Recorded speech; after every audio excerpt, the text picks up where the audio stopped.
So by now, it should be no surprise that Stan Lee does whatever a Stan Lee wants to do, and if you're a studio exec and you tell him to say something, he's probably not going to listen to you, regardless of what you're telling him to say, and such is the news that we got this weekend at Fan Expo in Canada.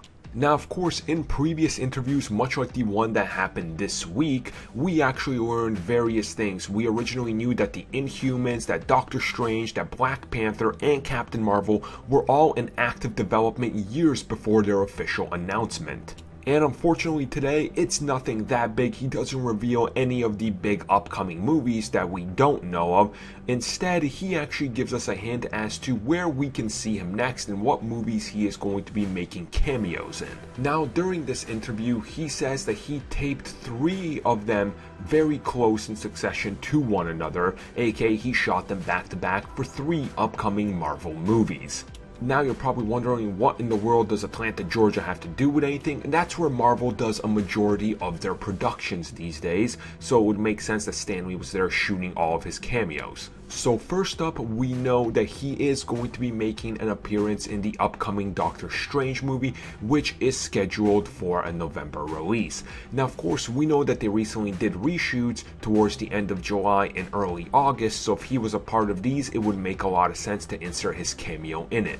Now, who knows what type of cameo he's going to have, but I think personally to me, I would love to see him as maybe some sort of monk or someone around the sanctuary who's saying he can become the sorcerer. Some sort of comedic scene I think would be nice for Stan in this movie. Now, next up, he also added that he will be making a cameo appearance in Guardians of the Galaxy Volume 2, of course coming at us in the springtime in May.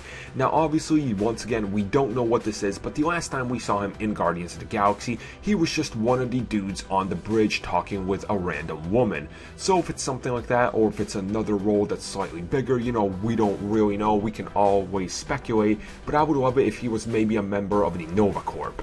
And of course, last but not least, he confirms that he will be appearing in the upcoming Spider-Man movie. Now, this is of course the one I think everybody wants to see, and personally to me, I think he's had one of his best cameos in a Spider-Man movie, which is of course the fight between the Lizard and Spider-Man in The Amazing Spider-Man, where we see him listening to the music and he just doesn't realize that everything around him is getting destroyed.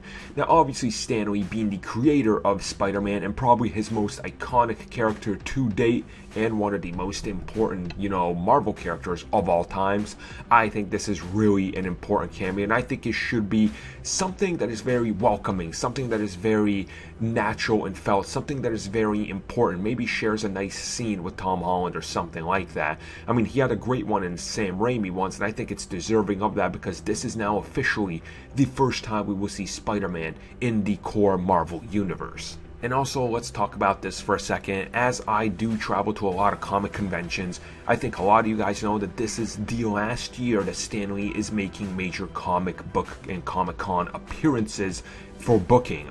He's pretty much not going to be doing it anymore, so this might be the last year we see of cameos from Stan Lee because he's going to unload his workload. And personally to me, I think Spider-Man, if it is going to be his last, should be his last. And overall, if there is a way they can really make him iconic, please, Guardians of the Galaxy 2, just please, if you have a chance, maybe even Infinity War, it doesn't matter, please make him the Watcher and just leave Stan Lee there for eternity to look over upon the Marvel universe, because hey, I think all of us want it, and there is coming, you know, the inevitable day where Stan Lee is going to pass, and it's going to be sad, and I think he needs to be immortalized in these movies in a bigger role than just small cameos. So if you guys are enjoying CBC content and you play video games, you guys might be interested in knowing that we actually run a video gaming channel and a podcast called Control Breakers, which you guys can check out in the description below or by searching it up on YouTube. Podcasts, game reviews, and news topics on all the latest gaming news that are sure to start some fanboy wars. So check it out, guys, and let me know what you think.